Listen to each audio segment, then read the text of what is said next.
हिंदी की नैतिक कहानियाँ कहानियों के माध्यम से बच्चों को अच्छी सीख देने वाली ये बच्चों को नैतिकता और साहसिक होने का गुण सिखाएंगी। प्रेरक कहानियाँ इंसान को निराशा से आशा की ओर ले जाने का मार्ग दिखाती हैं। प्रेरक कहानियाँ पढ़ने से इंसान के आचार और विचारों में सकारात्मक भावना आती है। हाथी और सियार। चंदनवन एक विशालकाय जंगल था। जंगल में सभी प्रकार के जानवर रहते थे। जंगल में मोती नाम का एक हाथी भी रहता था। मोती हाथी का शरीर काफी बड़ा था। एक बार चंदनवन में दूसरे वन से घूमते घूमते एक सियार आया। सियार ने जब मोती हाथी को देखा तब उसे देखकर सियार के मुंह में पानी आने लगा। सियार हाथी को खाने के बारे में सोचने लगा और मन ही मन सियार का शिकार करने की योजना बनाने लगा। सियार सोचने लगा कि यह हाथी बहुत बड़ा है, अगर मैं इसका शिकार कर लूं तब मुझे कई दिनों तक भोजन की तलाश में भटकना नहीं पड़ेगा। ऐसा सोचकर सियार हाथी के पास गया और उससे बोला, हाथी दादा, हमारे जंगल में कोई राजा नहीं है। हमारे जंगल के सभी जानवर चाहते हैं कि कोई बड़ा और समझदार जानवर हमारे जंगल का राजा बने। आप बड़े और समझदार दोनों हैं, क्या आप हमारे जंगल का राजा बनना पसंद करोगे? सियार की बात सुनकर हाथी खुश हो गया। उसने राजा बनने के लिए हाँ बोल दिया। इस पर सियार ने हाथी को अपने साथ चलने के लिए बोला। हाथी राजा बनने की खुशी में झूमते हुए सियार के साथ जाने के लिए तैयार हो गया। सियार हाथी को ऐसे तालाब में ले गया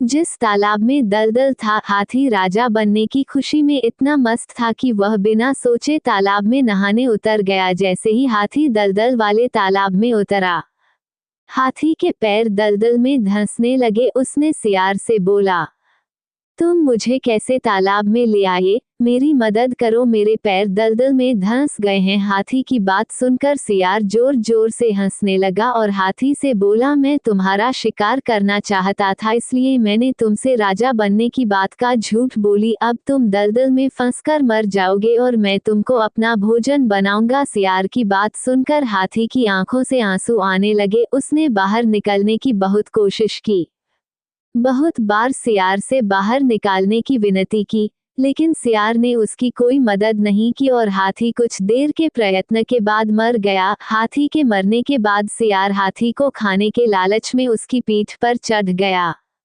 हाथी को खाने के लालच में सियार यह भूल गया कि वह भी हाथी के साथ दलदल में नीचे जाता जा रहा है और अंत में सियार भी हाथी के साथ धीरे धीरे दलदल में धंसकर मर गया। इस कहानी से हमें ये शिक्षा मिलती है कि जो दूसरों के लिए बुरा करता है उसके साथ भी बुरा होता है, इसलिए हमें जीवन में कभी भी किसी के साथ बुरा नहीं करना चाहिए।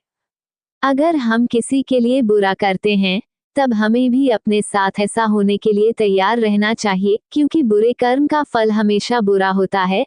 इसलिए किसी के साथ कभी बुरा ना करें। आपको हमारी ये कहानी कैसी लगी और आपने इससे क्या सीखा, हमें कमेंट करके जरूर बताएं। दादी की पेंसिल। रोहन अपने कमरे में उदास बैठा था। उसका इंग्लिश का एग्जाम बहुत खराब हुआ था। वह दुखी था कि उसको बहुत कम मार्क्स मिलेंगे। रोहन की दादी कमरे में आती हैं और रोहन को एक सुंदर सी पेंसिल गिफ्ट में देती हैं। रोहन कहता है कि दादी माँ, मुझे ये पेंसिल मत दो, मेरा एग्जाम तो खराब हुआ है, इसलिए मुझे ये गिफ्ट नहीं चाहिए। दादी माँ कहती हैं, रोहन बेटा, ये पेंसिल भी एकदम तुम्हारी तरह है। ये पेंसिल तुमको बहुत कुछ सिखाएगी। देखो, जब ये पेंसिल को छीला जाता है तो इसे भी ऐसे ही दर्द होता है जैसे अभी तुमको हो रहा है, लेकिन पेंसिल छिलने के बाद पहले से शार्प और अच्छी हो जाती है और उससे अच्छी लिखाई होती है। अब तुम भी आगे से बहुत मेहनत करोगे तो तुम भी पहले से ज्यादा होशियार और अच्छे बनोगे। रोहन खुश होकर दादी की पेंसिल रख लेता है। शिक्षा मित्रों, पेंसिल जब तक छिलती नहीं है तब तक उससे अच्छी लिखाई नहीं की जा सकती। वैसे ही इंसान को भी अच्छा बनने के लिए दिक्कतों का सामना करना पड़ता है। आपकी आज की कठिनाइयां कल के लिए एक बहुत बड़ा सबक हैं। बहुत समय पुरानी बात है, एक बहुत घना जंगल हुआ करता था। एक बार किन्हीं कारणों से पूरे जंगल में भीषण आग लग गई। सभी जानवर देख के डर रहे थे कि अब क्या होगा। थोड़ी ही देर में जंगल में भगदड़ मच गई, सभी जानवर इधर से उधर भाग रहे थे। पूरा जंगल अपनी अपनी जान बचाने में लगा हुआ था। उस जंगल में एक नन्ही चिड़िया रहा करती थी। उसने देखा कि सभी लोग भयभीत हैं, जंगल में आग लगी है, मुझे लोगों की मदद करनी चाहिए। यही सोचकर वह जल्दी ही पास की नदी में गई और चोंच में पानी भरकर लाई और आग में डालने लगी। वह बार बार नदी में जाती और चोंच में पानी डालती। पास से ही एक उल्लू गुजर रहा था। उसने चिड़िया की इस हरकत को देखा और मन ही मन सोचने लगा। बोला कि ये चिड़िया कितनी मूर्ख है, इतनी भीषण आग को ये चोंच में पानी भरकर कैसे बुझा सकती है। यही सोचकर वह चिड़िया के पास गया और बोला कि तुम मूर्ख हो, इस तरह से आग नहीं बुझाई जा सकती है। चिड़िया ने बहुत विनम्रता के साथ उत्तर दिया, मुझे पता है कि मेरे इस प्रयास से कुछ नहीं होगा, लेकिन मुझे अपनी तरफ से बेस्ट करना है। आग कितनी भी भयंकर हो, लेकिन मैं अपना प्रयास नहीं छोड़ूंगी। उल्लू ये सुनकर बहुत प्रभावित हुआ। तो मित्रों, यही बात हमारे जीवन पर भी लागू होती है। जब कोई परेशानी आती है तो इंसान घबराकर हार मान लेता है, लेकिन हमें बिना डरे प्रयास करते रहना चाहिए। यही इस कहानी की शिक्षा है। नंदन वन में एक नन्ही चिड़िया रहती थी जिसके 2 मुंह थे। 2 मुंह होने के कारण वह चिड़िया दूसरे पक्षियों से बिल्कुल विचित्र दिखती थी।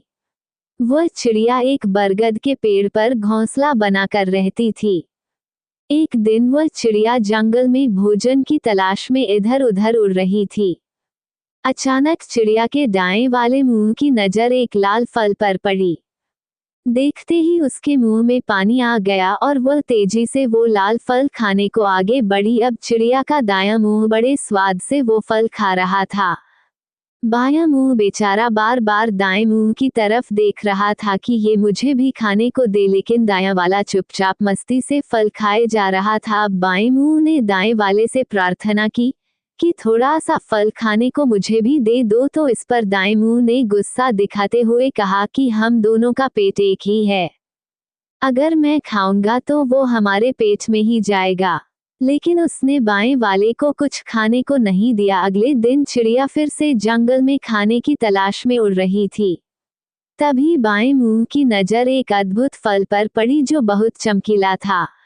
वह तेजी से उस फल की तरफ लपका। अब जैसे ही वो फल खाने को हुआ, तुरंत पास बैठे एक कौवे ने चेतावनी दी कि इस फल को मत खाओ, ये बहुत जहरीला है। ये सुनकर दायां मुंह भी चौंका और बाएं से प्रार्थना की कि इस फल को मत खाओ, ये हमारे लिए बहुत खतरनाक साबित होगा। लेकिन बाएं मुंह को तो दाएं से बदला लेना था। उसने एक ना सुनी और चुपचाप वो फल खाने लगा। कुछ ही देर में चिड़िया का शरीर मृत होकर जमीन पर गिर पड़ा। दोस्तों, कहानी सुनने में तो आनंद आया होगा, लेकिन जब मैं आपको इसकी शिक्षा बताऊंगा तो आपकी आंखें फटी रह जाएंगी।